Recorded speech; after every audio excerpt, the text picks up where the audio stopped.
It's been just like you would expect. The fire hose is fully inserted in my mouth here, and we've been blowing and going. And All right.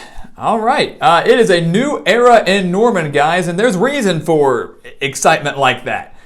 Brent Venables, the longtime defensive coordinator at Clemson, has now taken his first head coaching gig, coming back to Norman to coach the Oklahoma Sooners.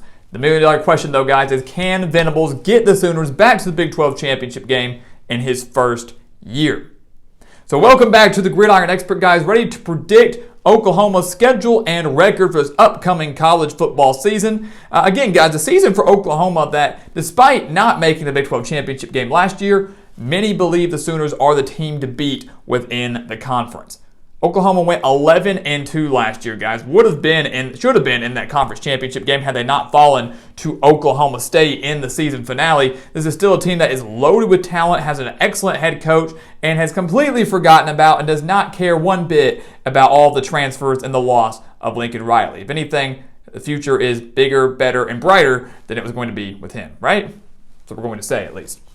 You take a look at the numbers, guys. Oklahoma returned 66% of the production from last year. That's 58th in the country. They're ranked 18th nationally on offense, 76th nationally on defense. And really, that's going to be the area that Venables stresses the most. He's a defensive-minded coach, one of the best in the game. 6 starters are back on the defensive side of the ball. They were 30th nationally versus the run. Not bad, but they were 109th versus the pass. And that's where Oklahoma has to improve, especially in the pass-heavy Big 12. They've got to be able to shut down the passing game.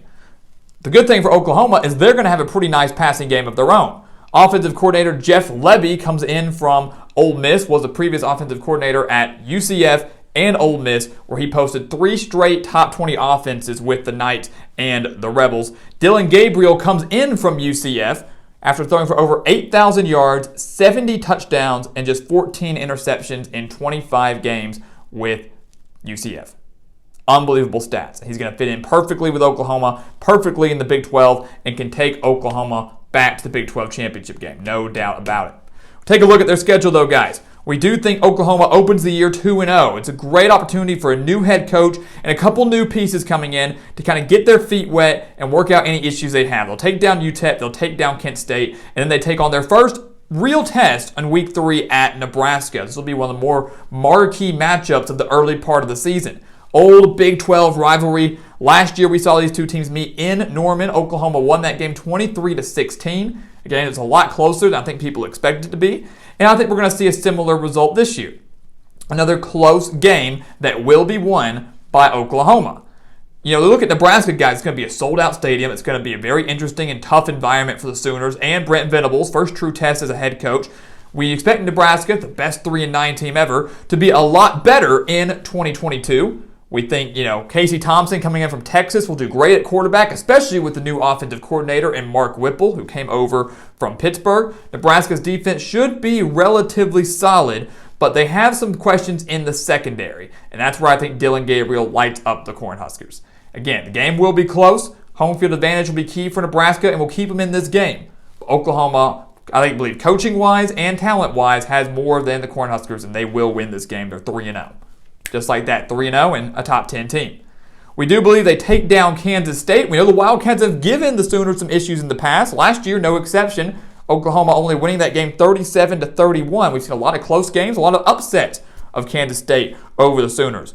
But now the game is in Norman. Kansas State, what do they want to do? They want to run with Adrian Martinez and Deuce Vaughn. Well, like we mentioned earlier, Oklahoma was 30th versus the run. I think they're going to be able to shut that down. They know what to expect. I don't think Adrian Martinez can win the game through the air. Oklahoma will beat the Wildcats. They're 4-0. And let's go ahead and make them 5-0 with a win at TCU, a TCU team that has just a bunch of unknowns. New head coach in Sonny Dykes. Will their offense still be good? Can their defense get any better?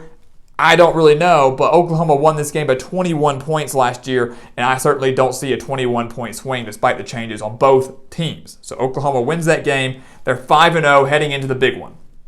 Heading into Texas. The Red River Showdown in Dallas.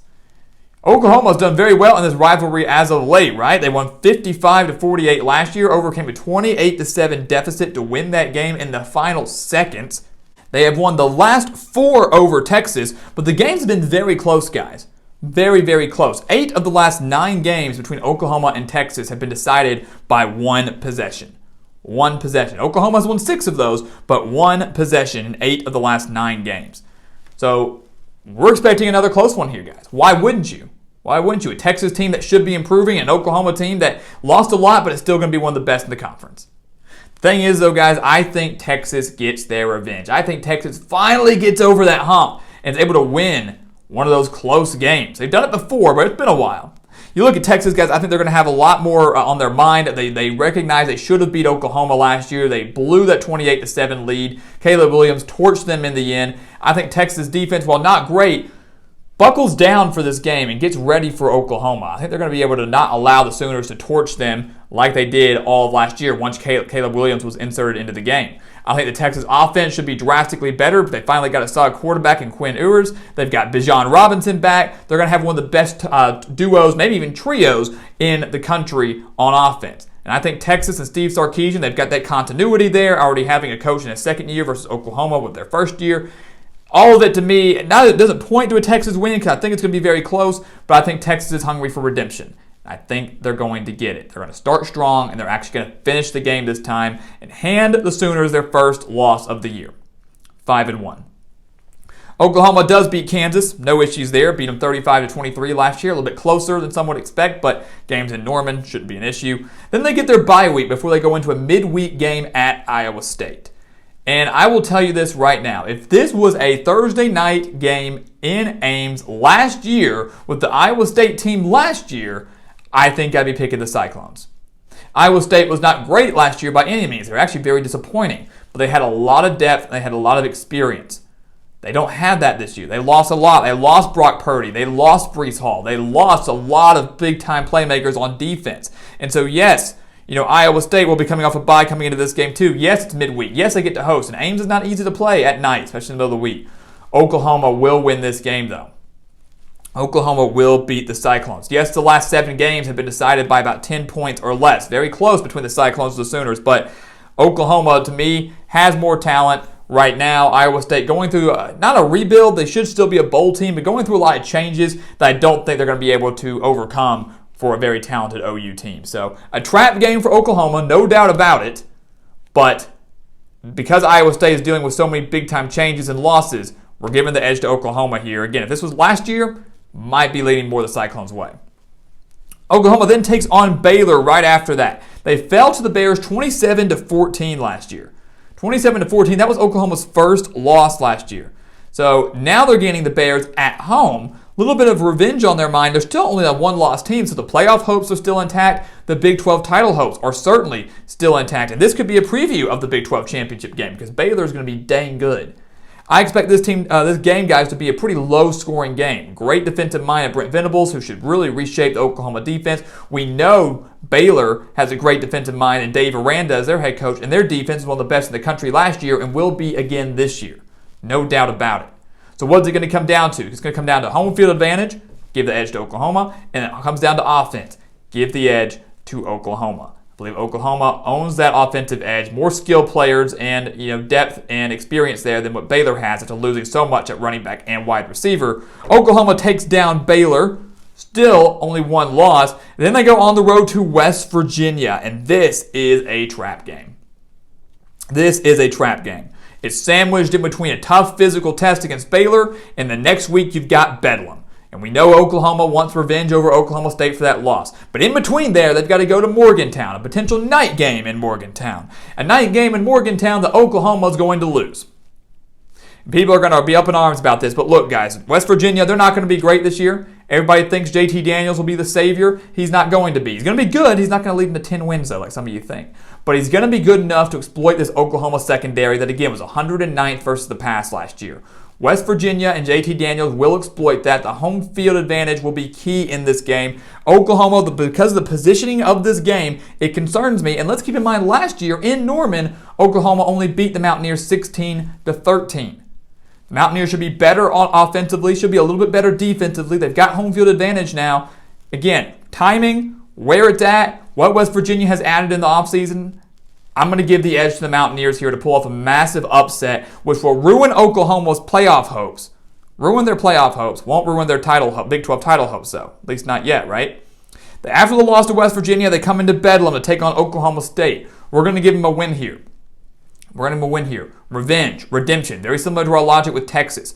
Oklahoma now gets this game at home. They fell by 4 to the Cowboys last year. And let's keep in mind, too, that Oklahoma State, like many of the other teams within the Big 12, lost a lot of talent. Lost their top rusher, lost their top receiver, lost their top tackler, lost their defensive coordinator. The Cowboys will still be good, but they're going through a lot of changes too. And with Oklahoma getting this game at home, I think they're able to get the win here. They win that, and then they beat Texas Tech on the road. Another trap game here, guys. Wouldn't be surprised to see them lose to Texas Tech or West Virginia, someone like that. So if you don't like the West Virginia pick, give them the loss to Texas Tech. We're going to give them the win over the Red Raiders, but this Texas Tech team, guys, offensively could be one of the best offensive teams in the country under Joey McGuire. But again, Oklahoma won 52-21 last year. I don't see a 31-point swing coming their way. Oklahoma wins a closer game in Lubbock over Texas Tech, finishes the year at 10-2. 10-2 for the Sooners. Only 2 conference losses, so depending on how Texas and Baylor and Oklahoma State fare, that could be good enough to get them to that Big 12 championship game. Should be good enough to get to that Big 12 championship game. If they can win that, they'll be going to a New Year's Six bowl game. And for Brent Venables and the Sooner faithful, you got to be happy with that. First year, brand new head coach, first time ever as a head coach, and you're going to get a double-digit win season, a potential Big 12 title victory, and a potential New Year's Six bowl game. The Sooners, guys, for many, are the team to beat in the Big 12, and under Venables, I believe they will be the team to beat within the conference for a long, long time, and that certainly will carry over to their move in the SEC. So guys, as always, thank you so much for watching us here at the Gridiron Expert on YouTube. Make sure to continue to like, comment, subscribe, share our videos, and check out everything down in the description below, including our expert picks over on thegridironexpert.com. Make sure to sign up for those today, guys. Some of the best spread picks in the country for one of the lowest prices in the country. So make sure to go give that a look. Sign up today. Become a part of our GE Nation. And once again, guys, as always, thank you so much for watching, and we'll see you next time right here on The Gridiron Expert.